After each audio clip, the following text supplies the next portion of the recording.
Hi friends, எல்லாருக்கும் வணக்கம். இன்றைக்கி நம்மளுடைய சிக்கூஸ் டைனியில் என்ன சமையல் செய்ய போகிறோம் அப்படின்னாக்கா முட்டைக்கொல்லின்னா என்ன பேர் வித்தியாசமாக இருக்கேன்னு பார்க்குறீங்களா? அப்படின்னா முட்டையும் மரவள்ளி கிழங்கும் வச்சு நம்ம ஒரு டிஷ் பண்ண போகிறோம். வாங்க, அதற்கு என்ன தேவையான பொருட்கள்ங்கிறத பார்த்துடலாம். தேவையான பொருட்கள்லாம் பெரிய வெங்காயம் பொடியை கட் பண்ணி வச்சுருக்கேன், பச்சை மிளகாய் பொடியை கட் பண்ணி வச்சுருக்கேன், அப்புறம் பார்த்திங்கன்னா பொடியை கட் பண்ண கருவேப்பிலை, கொத்தமல்லி தழை, 4 முட்டை எடுத்துருக்கேன், உடச்சி ஊற்றி வச்சுருக்கேன். இதில் வந்து நம்ம கொஞ்சமாக பெப்பரும் சால்ட்டும் போட்டு மிக்ஸ் பண்ணி எடுத்து வச்சுக்கலாம். அது போக இங்கே மரவள்ளிக்கிழங்க மஞ்சத்தூளும் உப்பும் சேர்த்து வேக வச்சு மசிச்சு வச்சுருக்கேன். சரிங்களா? வாங்க இப்போ எப்படி செய்யலாம் பார்க்கலாம். ஒரு வானல் வச்சுட்டு அதை பற்ற வச்சுக்கலாம். கடாய் கொஞ்சம் சூடானது, தேவையான அளவுக்கு எண்ணெய் ஊற்றிக்கலாம்.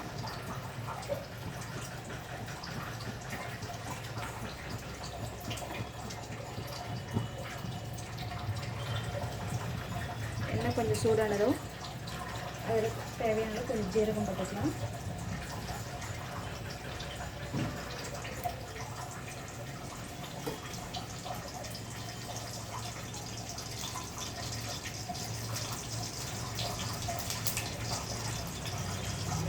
பொடியாக கட் பண்ண பெரிய வெங்காயம் போட்டுக்கலாம்.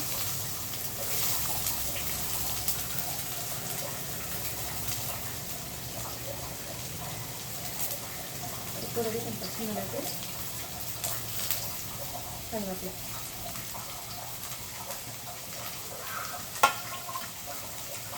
எல்லாத்தையும் சேர்த்து நல்லா மிக்ஸ் பண்ணி வச்சுக்கலாம்.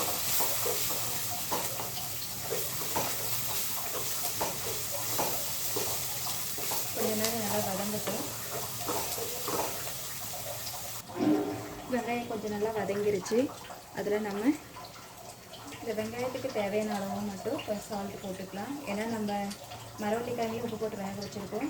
அதுக்கப்புறம் அந்த முட்டையிலேயே நம்ம உப்பு சேர்த்திக்க போகிறோம். அதனால் வந்துட்டு உப்பு வந்து வெங்காயத்துக்கு தேவையான அளவு மட்டும் போட்டு வதக்கிக்கலாம். சேர்த்து நல்லா மிக்ஸ் பண்ணி விட்டுக்கலாம்.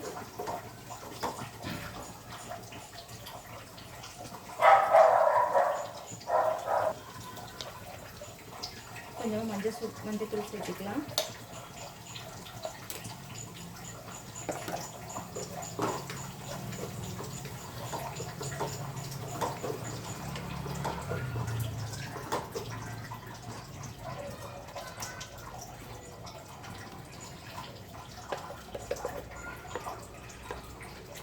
மிளகாய்த்தூள் கொஞ்சம்,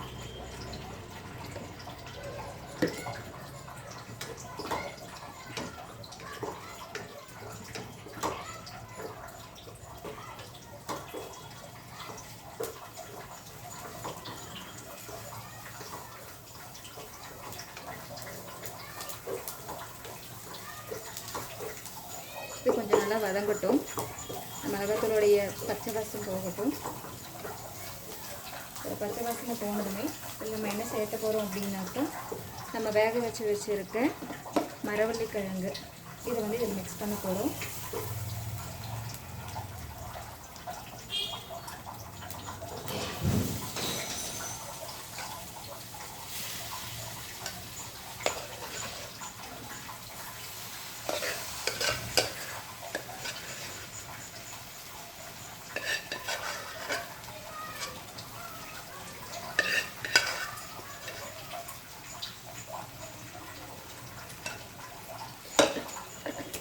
இது எல்லாத்தையும் சேர்த்து இப்போ நல்லா மிக்ஸ் பண்ணி விட்டுக்கலாம்.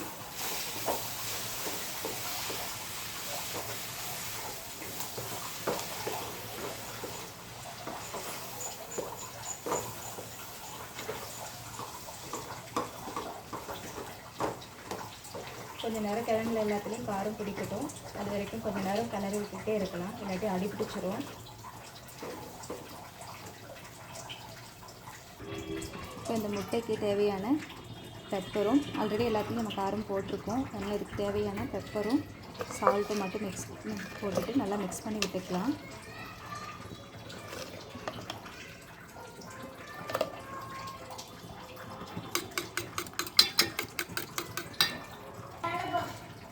இப்போ பார்த்தீங்கன்னா கொல்லியில் மரவள்ளிக்கிழங்கு நல்லா காரம் பிடிச்சிருச்சு.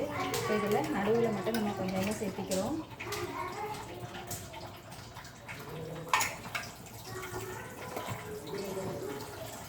அதில் நம்ம மிக்ஸ் பண்ணி வச்ச இந்த முட்டையை இதில் ஊற்றிக்கலாம்.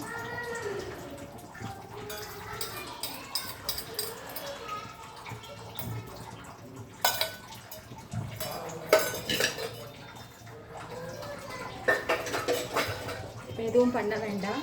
கொஞ்ச நேரம் அப்படியே க்ளோஸ் பண்ணி வச்சுட்டு முட்டை கொஞ்சம் வெந்ததுக்கப்புறம் நம்ம மிக்ஸ் பண்ணி விடலாம். இப்போ எடுத்து ஓப்பன் பண்ணி பார்க்கலாம். முட்டை கொஞ்சமாக லைட்டாக வெந்திருக்கு. அந்த முட்டை ஊற்றிருக்கிற இடத்துல மட்டும் லைட்டாக மிக்ஸ் பண்ணி விட்டுக்கலாம்.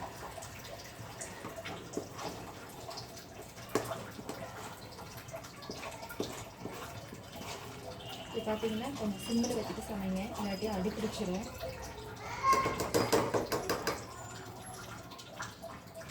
இன்னும் கொஞ்சம் நேரம் க்ளோஸ் பண்ணி வச்சுக்கலாம்.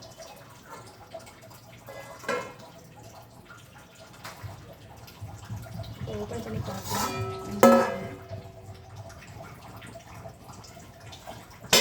நல்லாவே வந்துருச்சு. இப்போ நல்லா கொல்லி கூட மிக்ஸ் பண்ணி விட்டுடலாம். ஒரு மரவள்ளி கிழங்கும் முட்டையும் நல்லா மிக்ஸ் பண்ணி விட்டுடலாம்.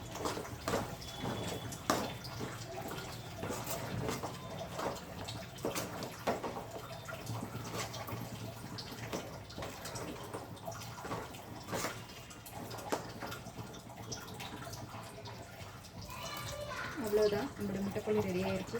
லாஸ்ட்டாக மல்லிகளை தூவிக்கலாம்.